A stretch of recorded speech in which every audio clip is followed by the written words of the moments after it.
ಹಾಸನ ಜಿಲ್ಲೆಯಲ್ಲಿ ಮತ್ತೆ ಹೆಚ್ಚಾದ ಕಾಡಾನೆಯ ಹಾವಳಿ. ಗ್ರಾಮದ ದಾರಿಯಲ್ಲೇ ಕಾಣಿಸಿಕೊಂಡ 16 ಕಾಡಾನೆಯ ಹಿಂಡು. ಪಟಾಕಿ ಸಿಡಿಸಿ ಆನೆ ಓಡಿಸುವುದಕ್ಕೆ ಗ್ರಾಮಸ್ಥರು ಹರಸಾಹಸಪಟ್ಟಿದ್ದಾರೆ. RRT ಟೀಮ್ ಯತ್ನ ಪಟ್ಟಿರುವುದು. ಕಾಗೋಡು ಗ್ರಾಮದಲ್ಲಿ ಕಾಣಿಸಿಕೊಂಡಿರುವುದು ಕಾಡಾನೆಯ ಹಿಂಡು. ಹಾಸನ ಜಿಲ್ಲೆ ಬೇಲೂರು ತಾಲೂಕಿನ ಕಾಗೋಡು ಗ್ರಾಮ ಕಾಫಿ ತೋಟದ ನಡುವೆ ದಾರಿಯಲ್ಲೇ ಕಾಡಾನೆಯ ಹಿಂಡು ಸಂಚಾರ. ಸುಮಾರು 16 ಕಾಡಾನೆಗಳು ಇದ್ವಂತೆ. ಅವನ್ನ ಕಾರ್ಯಾಚರಣೆ ಮಾಡಿದ್ದಾರೆ. 16 ಆನೆಗಳನ್ನೆಲ್ಲ ಹಿಡಿಯೋದಾದ್ರೂ ಹೆಂಗೆ?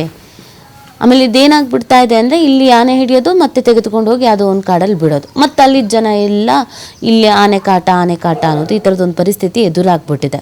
ಒಟ್ಟು 16 ಆನೆಗಳು ಪ್ರತ್ಯಕ್ಷ ಆಗ್ಬಿಟ್ಟಿರೋದು. ಕಾಡಾನೆಗಳ ಹಾವಳಿ ದಿನಕ್ಕೆ ಮಿತಿ ಮೀರ್ತಾ ಇದೆ.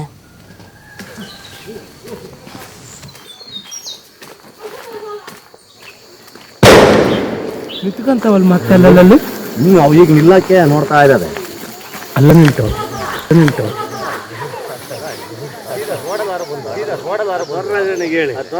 ಹೇಳಿ ಸುಳ್ಳು ಅಂತ